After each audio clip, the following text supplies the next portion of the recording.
नमस्कार, मैं doctor D K Singh, assistant professor, department of commerce, government Pataleshwar college Masturi.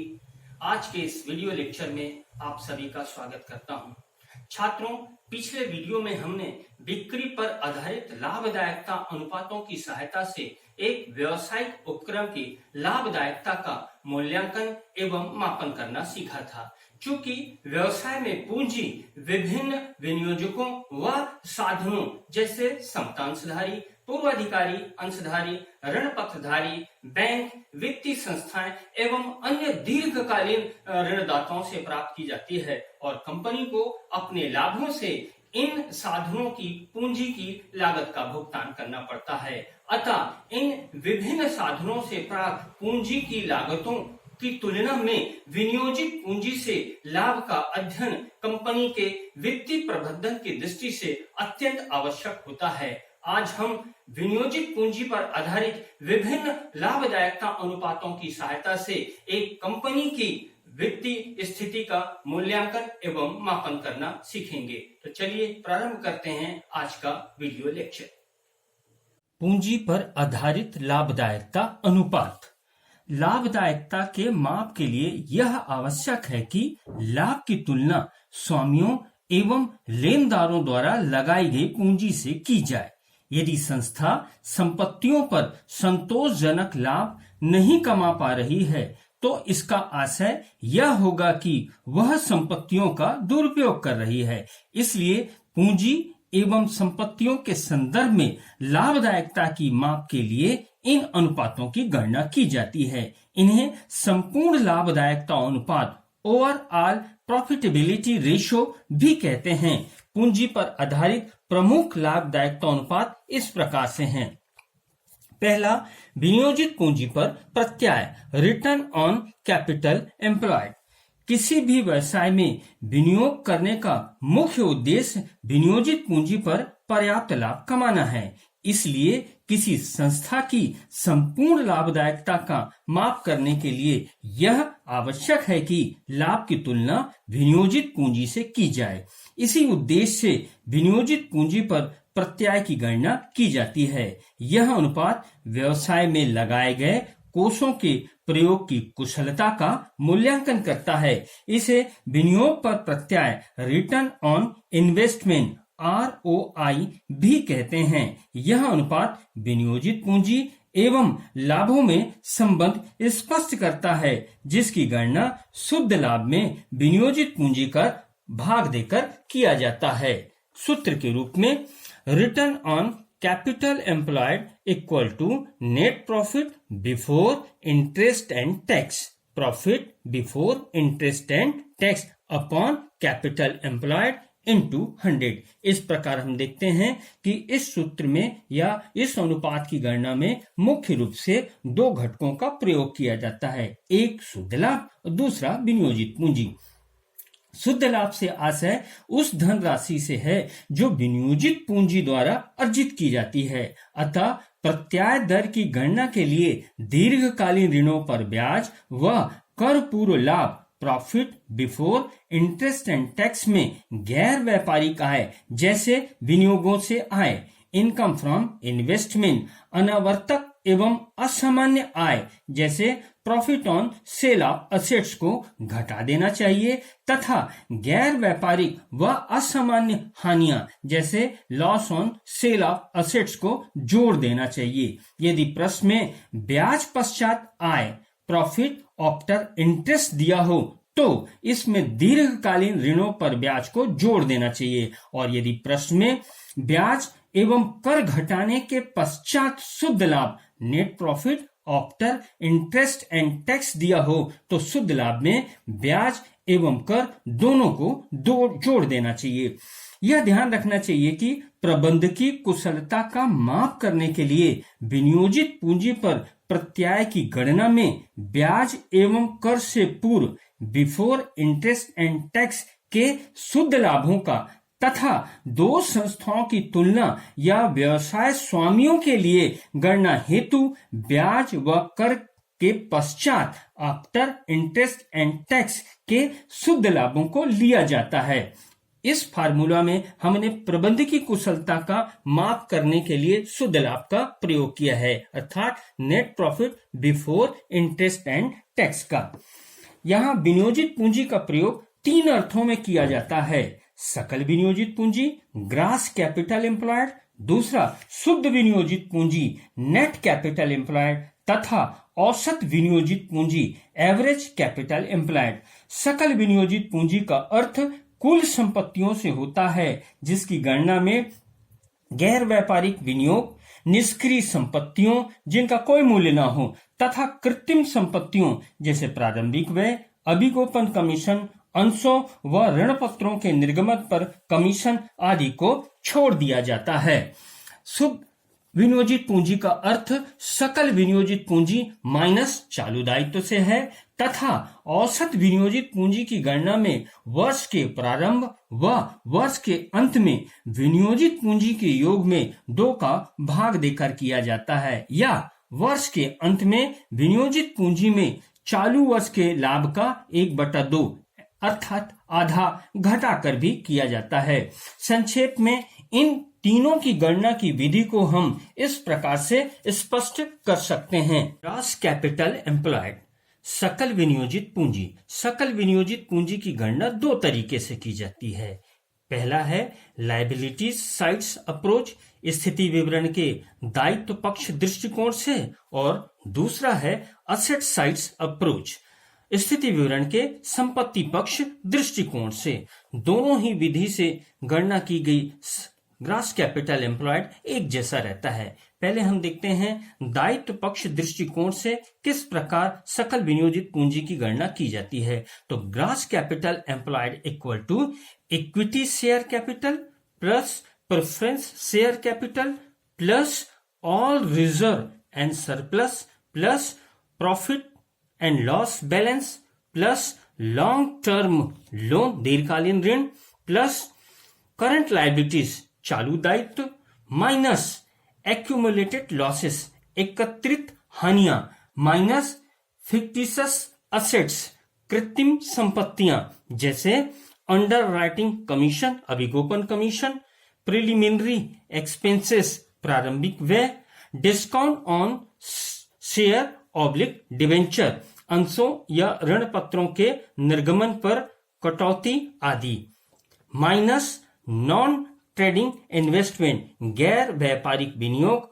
और minus intangible assets have no realisable value यदि इनका कोई वसूली मूल्य न हो तो। अमूर्त संपत्तियां जिनका यदि कोई वसूली मूल्य न हो।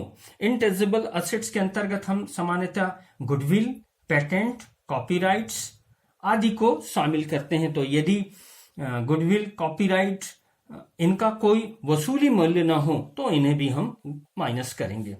दूसरा हम देखते हैं असेट साइड्स अप्रोच। यदि स्थिति विवरण के संपत्ति पक्ष के आधार पर ग्रॉस कैपिटल एम्प्लॉयड सकल विनियोजित पूंजी की गणना की जाए तो नेट फिक्स असेट्स शुद्ध स्थायी संपत्तियां प्लस करंट असेट्स चालू संपत्तियां माइनस नॉन ट्रेडिंग इन्वेस्टमेंट गैर व्यापारिक विनियोग minus intangible assets have no realisable value अमूर्त संपत्तियां यदि इनका कोई वसूली मूल्य न हो, और माइनस करेंगे फिक्टिशियस असेट्स। दूसरा हम देखते हैं कि यदि नेट कैपिटल एम्प्लॉयड शुद्ध विनियोजित पूंजी की गणना करनी हो तो इसकी भी गणना सकल विनियोजित पूंजी के समान स्थिति विवरण के लायबिलिटी साइड्स अप्रोच और असेट साइड अप्रोच के आधार पर हम कर सकते हैं। पहले हम देखते हैं लायबिलिटी साइड अप्रोच के आधार पर नेट कैपिटल एम्प्लॉयड शुद्ध विनियोजित पूंजी की गणना किस प्रकार की जाती है। तो net capital employed equal to equity share capital plus preference share capital plus all reserve and surplus plus profit and loss balance plus long term loan accumulated losses एकत्रित हानियां माइनस फिक्टिशियस असेट्स कृत्रिम या काल्पनिक संपत्तियां जैसे underwriting commission अभिगोपन commission, preliminary expenses, discount on share oblique debenture etcetera minus non trading investment, गैर व्यापारिक विनियोग, और minus intangible assets have no realisable value, अमूर्त संपत्तियां यदि इनका कोई वसूली मूल्य न हो। इस प्रकार हम देखते हैं कि स्थिति विवरण के दायित्व पक्ष के आधार पर शुद्ध विनियोजित पूंजी और सकल विनियोजित पूंजी की गणना में मुख्य रूप से अंतर यह है कि सकल विनियोजित पूंजी की गणना में जहां हम चालू दायित्वों को भी शामिल करते हैं, वहीं शुद्ध विनियोजित पूंजी की गणना में हम चालू दायित्वों को शामिल नहीं करते हैं। अब हम शुद्ध विनियोजित पूंजी की गणना देखते हैं असेट साइड अप्रोच के आधार पर, स्थिति विवरण के संपत्ति पक्ष दृष्टिकोण या विधि के आधार पर। तो net capital employed equal to net fix assets plus working capital. हमको पता है कि वर्किंग कैपिटल इक्वल टू होता है current assets minus current liabilities, minus intangible assets have no realisable value, यदि इनका कोई वसूली मूल्य न हो, और माइनस फिक्टिशियस असेट्स, काल्पनिक या कृत्रिम संपत्तियां। इसको हम इस रूप में भी व्यक्त कर सकते हैं, net fix assets plus current assets minus current liabilities minus intangible assets यदि इनका कोई वसूली मूल्य न हो, और काल्पनिक और कृत्रिम संपत्तियां।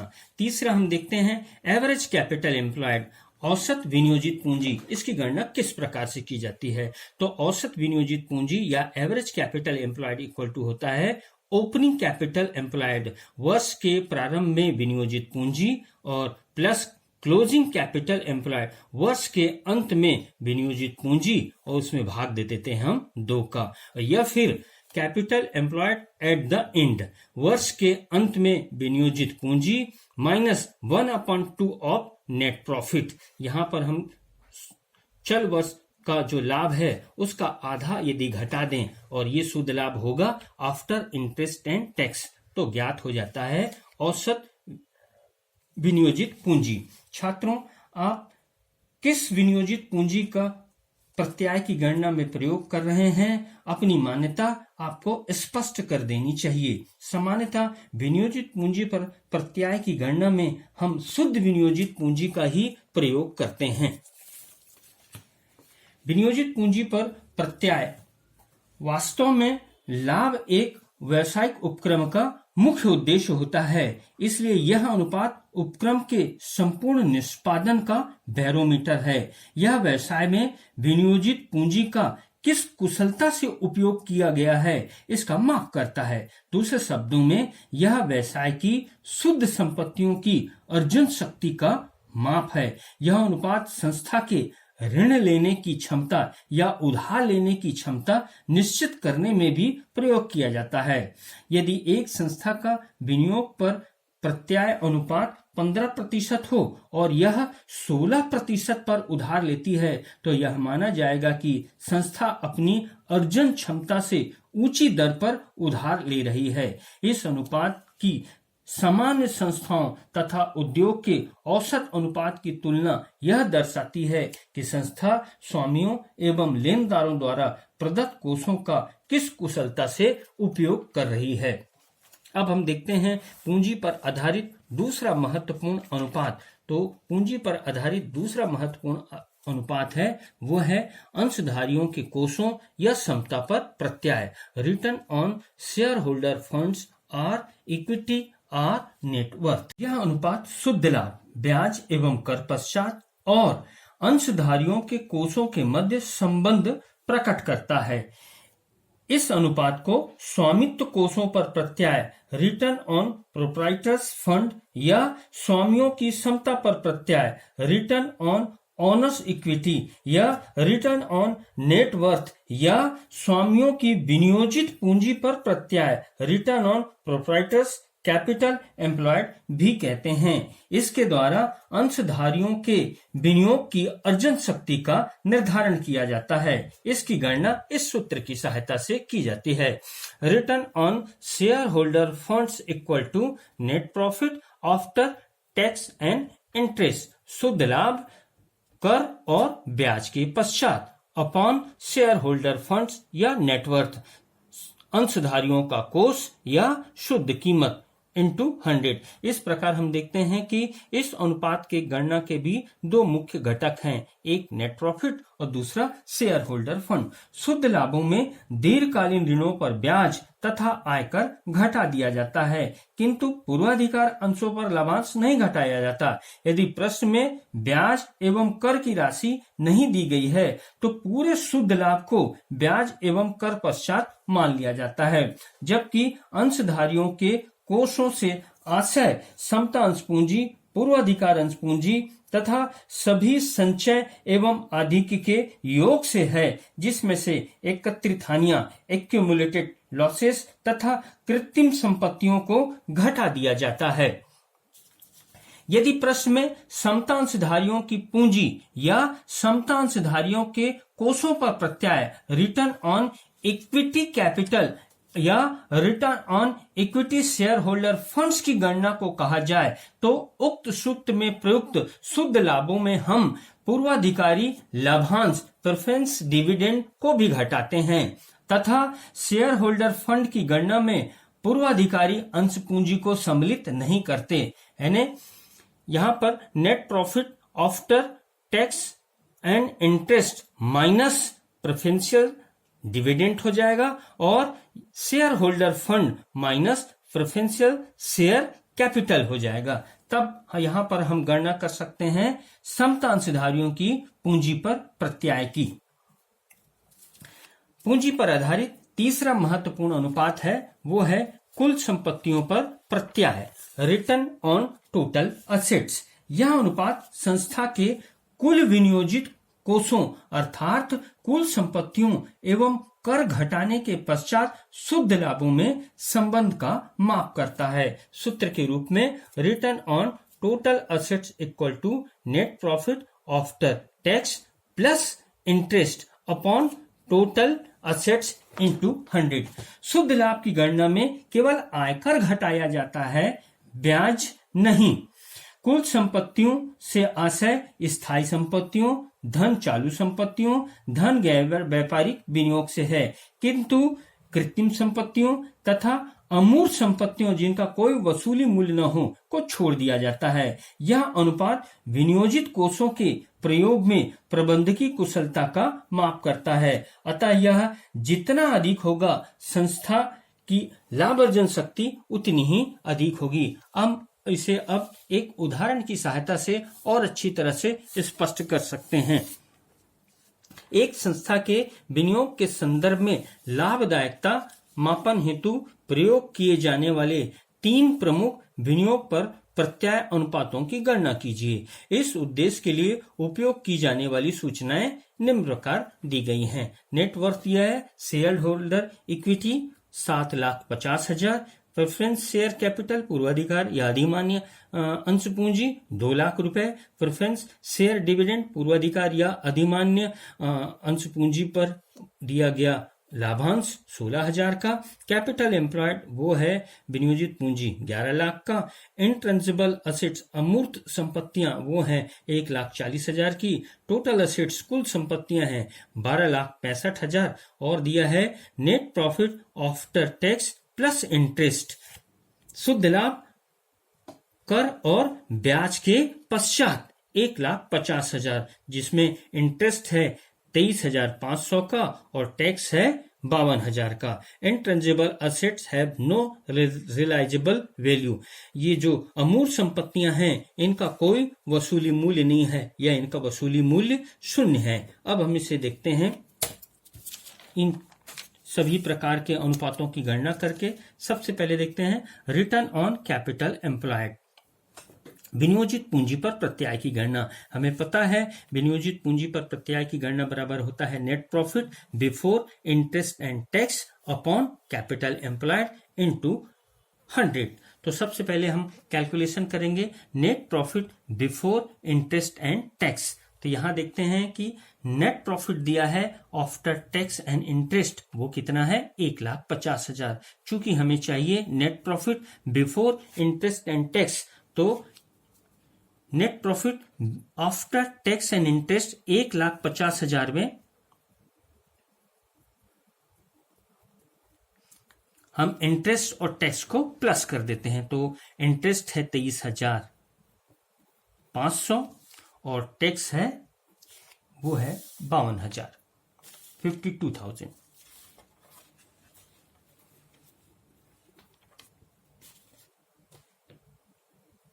तीनों का टोटल होगा 2,25,000। इस प्रकार net profit before interest and tax आया 2,25,000 और कैपिटल एम्प्लॉयड वो है 11 लाख का। मल्टीप्लाई करेंगे हम 100 का तो ये आएगा 20.45%। यानी रिटर्न ऑन कैपिटल एम्प्लॉयड वो है 20.45%। अब हम देखते हैं दूसरा महत्वपूर्ण गणना, return on share holder fund, अंशधारियों के कोषों पर प्रत्यय की गणना। तो इसका फार्मूला हमें पता है, net profit after interest and tax.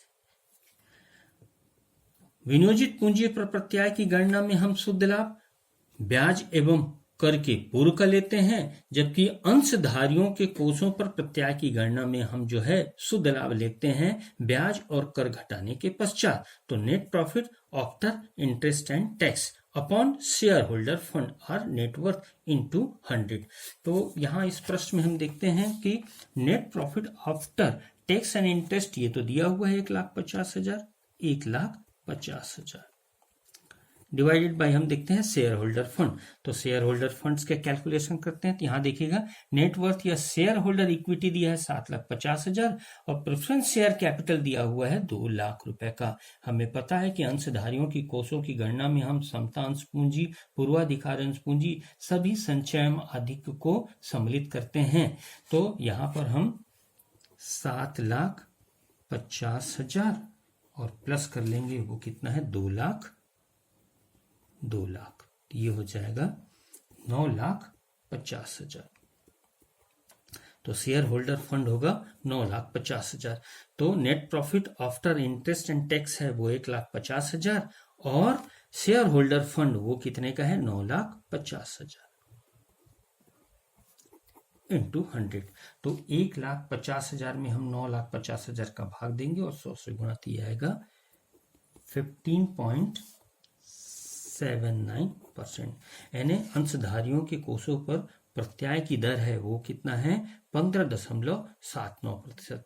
और यदि प्रश्न में return on equity share holder fund समता अंशधारियों के कोष पर प्रत्यय की गणना करनी होगी तो हमें पता है कि इस नेट प्रॉफिट आफ्टर जो है इंटरेस्ट एंड टैक्स में हम प्रेफरेंशियल शेयर कैपिटल पर दिए गए डिविडेंड को भी क्या करते हैं माइनस कर देते हैं और शेयर होल्डर फंड के स्थान पर हम इक्विटी शेयर होल्डर फंड्स का प्रयोग करते हैं। और शेयर होल्डर फंड में यदि हम पूर्वाधिकारी अंश पूंजी को घटा दें तो समता अंशधारियों का कोष ज्ञात हो जाता है। तो यहाँ पर फार्मूला हमारा रहेगा return on equity share holder fund equal to net profit after interest and tax minus preference share dividend upon equity share holder funds. तो सबसे पहले हम निकालते हैं net profit after interest and tax, वो कितने का है हमारा 1,50,000 का। ये प्रश्न में दिया है 1,50,000 का। इसमें हम पूर्वाधिकारी अंश पूंजी पर चुकाए गए लाभांश को माइनस कर देते हैं। तो ये देखिए प्रेफरेंस शेयर डिविडेंड वो कितने का है 16,000 का।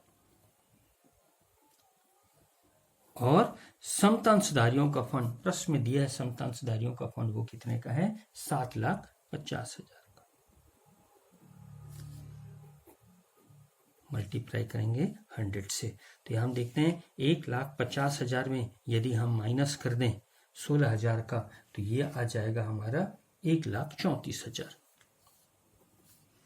1,34,000 और भाग देंगे हम जो है समतांशधारियों का कोष का वो कितना है 7,50,000 और मल्टीप्लाई करेंगे 100 से तो ये आ जाएगा 17.87%। यानी समता अंशधारियों पर जो प्रत्यय की दर है वो क्या है 17.87%, जबकि अंशधारियों के कोषों पर प्रत्यय की दर है वो कितना है 15.79%। अब हम चौथी महत्वपूर्ण गणना करते हैं रिटर्न ऑन टोटल असेट्स। तो इसका फार्मूला है net profit after tax plus interest. यहाँ पर हम जो है ब्याज को माइनस नहीं करते हैं, बल्कि ब्याज को हम क्या करते हैं, इसमें जोड़ देते हैं। तो net profit after interest and tax यहाँ पर दिया है वो कितने का है, 1,50,000 का।